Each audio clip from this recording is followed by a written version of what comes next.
추가적으로 좀 궁금한 건 언더밸류 관련된 이야기들을 많이 하시잖아요. 예, 예.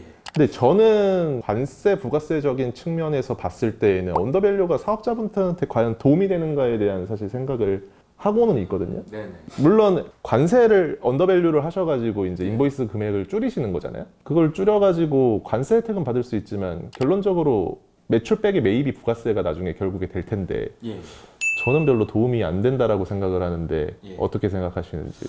뭐 말씀 주신 대로 그게 수입 부가가치세가 매입세 공제가 되니까 그 부분을 이제 말씀 주시는 것 같긴 한데 관세로서 말씀을 드리면은 이제 언더밸류라고 하는 거는 그 물건을 내가 사오는 금액보다 적은 금액으로 인보이스를 기재하고 거기에 따라서 신고를 하는 게 언더밸류가 되는 할인을 받는 개념이 아니니까 그 부분은 사실은 관세법적으로 관세 포탈죄에 해당합니다. 네, 그래서 그 언더밸류는 안 하시는 게 좋고요. 이제 또 이제 정당하지 않기 때문에 그리고 이제 말씀 주신 대로 그 부분에 대해서 세관에서 계속 모니터링을 하고 있어요. 그래서 언더밸류는 예를 들면 아주 편차가 작은 것들이야 사실은 잡기는 어렵겠죠. 근데 다만 이제 그걸 반복적으로 하신다는 이제 금액이 크게 하게 되면은 그건 언젠가는 어쨌든 간에 좀 문제가 될 소지가 있다. 관세 쪽에서의 측면에서는 그게 당연히 맞다라고 생각을 하는데 저는 사실 세금적인 측면에서도 저는 언더밸류가 별로 도움이 안 된다라고 생각을 하고 있거든요. 왜냐면은 나는 100만 원이라는 돈을 주고 샀는데 실제로 80만 원에 샀다라고 증빙을 하는 거잖아, 내 스스로가. 그쵸. 내 입장에선 매입이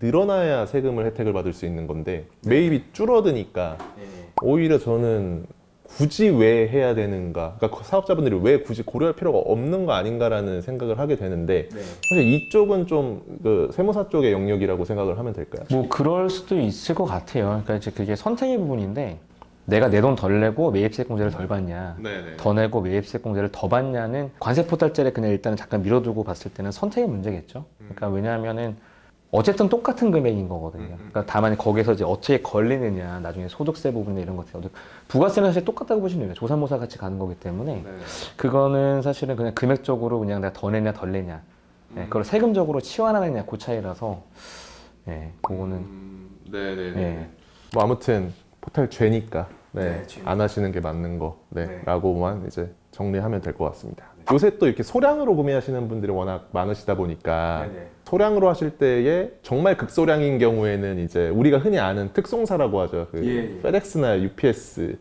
이제 뭐 DHL 같은 그런 특송사로부터 수입을 하는데 관세를 결정하는 기준이 CIF 밸류 곱하기 이제 관세율이잖아요. 근데 이제 이러한 페덱스, UPS, DHL 같은 경우에는 그 CIF 밸류를 이제 주기가 좀 애매하잖아요. 왜냐면은 운송료 자체가 도어투도어로 D 조건으로 이제 설정이 되어 있다 보니까 C 조건이면은 딱 항구나 공항까지만 끊어가지고 운송비를 우리한테 줘야 되는데 그게 어려워서 안 되고 있는 것 같더라고요. 특송사들한테 이러한 C 조건으로 제출하기 위해서 끊어서 달라고 했더니 거절을 당한 적도 있었고 이랬을 때는 그러면은 그 D 조건으로 그냥 모든 운송료를 토탈로 해가지고 CIF 밸류를 책정을 해야 되는 건가요?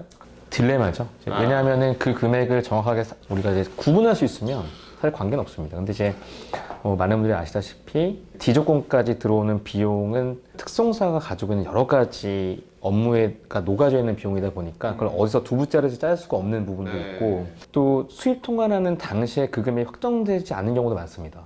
그리고 어떤 분들은 또 월단위 정산하시는 분도 계시고 방금 대표님 말씀해 주신 것처럼 이거를 딱 끊어준다고 하면은 문제는 안 되는데 끊을 수가 없고 그거를 증빙을 제공할 수 없기 때문에 CIF로 치환하기가 쉽지는 않습니다. DAP 밸류로 결국엔 하게 되겠죠. 네, 맞습니다. DAP가 그냥 CIF라고 가정을 하고 신고하는 경우가 종종 있죠. 근데 뭐 FCA나 FOB 프라이스로 하는 거는 또 어차피 끊기가 어렵겠군요. 네, 그러니까 FOB로 수입하시는 경우도 있는데 그럼 이제 운임을 받으면 그 운임 안에 또 사실은 국내 운송비나 처리 비용들이 같이 포함되는 경우가 많거든요. 그럼 그것도 마찬가지로 합치면 또 DAP가 되는 거예요. 그래서 그것도 아마 현실적으로는 쉽진 않지만 구분이 가능하다고 하면 또 가능할 수 있다. 근데 뭐 구분이 사실 가능하려면은 그러한 운송사에서 제공을 해줘야 되는데 그거를 이제 안 해주니까 사실상 구분이 어려울 것 같기는 하네요.